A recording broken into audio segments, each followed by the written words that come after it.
There's a curious paradox in the human mind. The more a person tries to understand everything, the less peace they seem to find. At first glance, this seems strange. Thinking should help. Analyzing should bring clarity.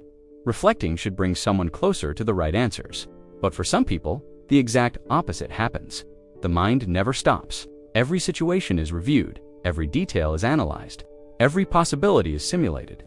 And instead of tranquility, a silent restlessness arises that accompanies the person throughout the day. Interestingly, many of these people are seen by others as intelligent, perceptive, and even wise. These are the people who usually give good advice, who seem to understand situations deeply, but on the inside, the experience is different. If you think about it too much, you'll probably recognize this pattern. You review conversations hours after they've ended.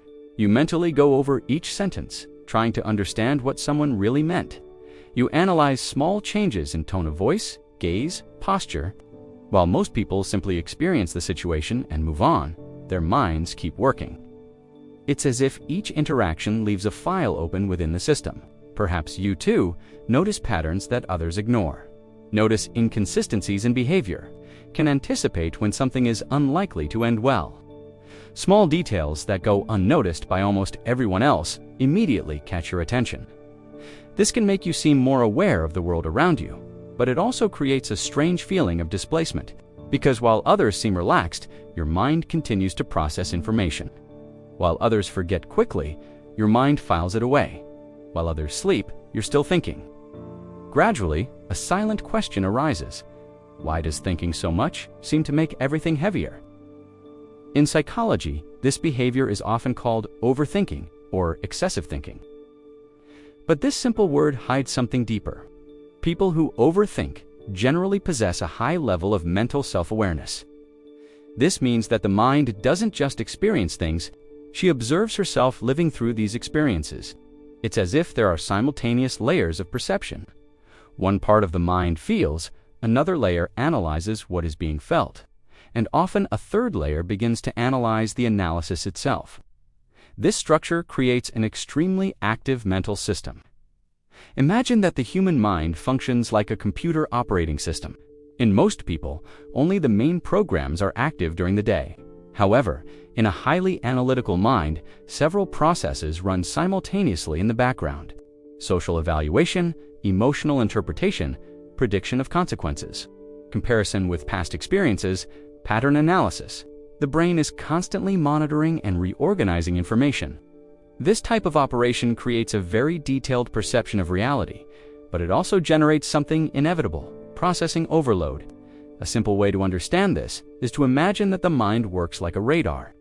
For most people, this radar only detects strong signals, clear events, evident emotions, straightforward situations.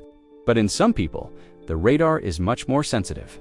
It detects microsignals, small ambiguities in a sentence, a slight discomfort in someone's expression, subtle changes in the emotional climate of a conversation. This radar also attempts to predict future signals, calculating possibilities even before they happen. The brain begins to constantly simulate scenarios. This process has a psychological cost. When the brain receives a lot of information, it tries to organize it, try to predict outcomes, try to find explanations. The problem is that this cycle can become endless. The mind keeps revolving around questions without definitive answers. That's why people who overthink often report a specific type of tiredness, mental fatigue. It's not physical fatigue. It's the exhaustion of constantly processing possibilities. Simple decisions begin to seem complex. Choosing what to say, how to react, or which path to follow goes through multiple mental filters. Each possibility generates new questions, and the more scenarios the mind can imagine, the harder it becomes to choose just one. This explains why many highly analytical people find it difficult to make decisions.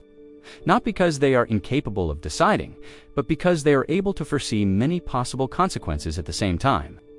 When you see only two options, choosing is simple. When you see 20 possible paths, any decision seems risky. This process can also generate a feeling of isolation, not necessarily because the person is alone, but because their mental experience happens at a different pace.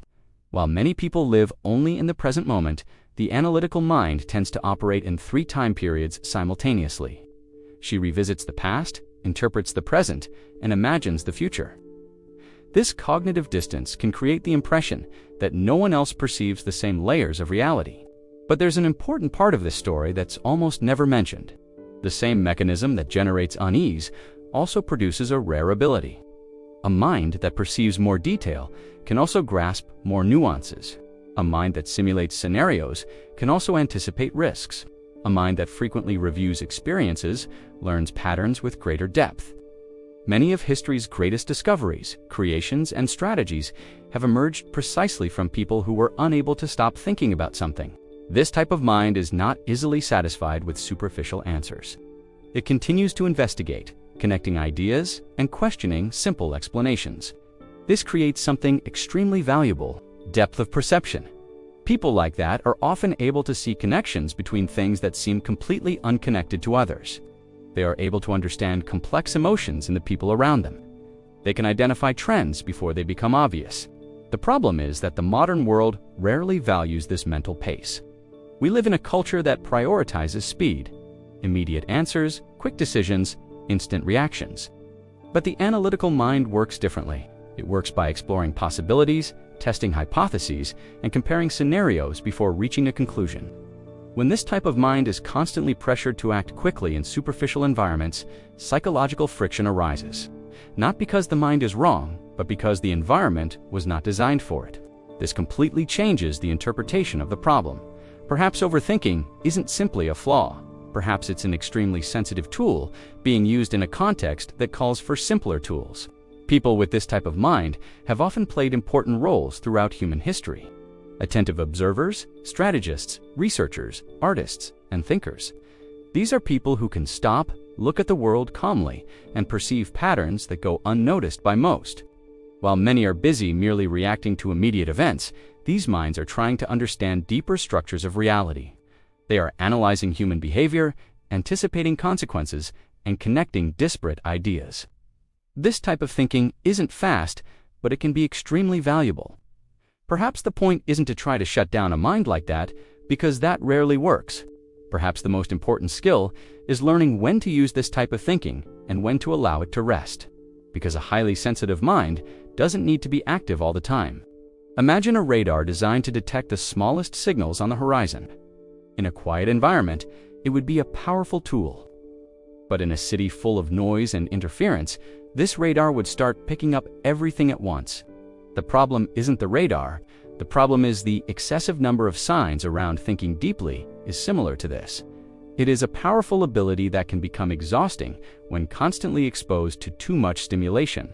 Ultimately, people who overthink often don't have broken minds. They have extremely sharp minds trying to operate in a noisy world. And even a highly sensitive radar will always struggle in a sky full of interference.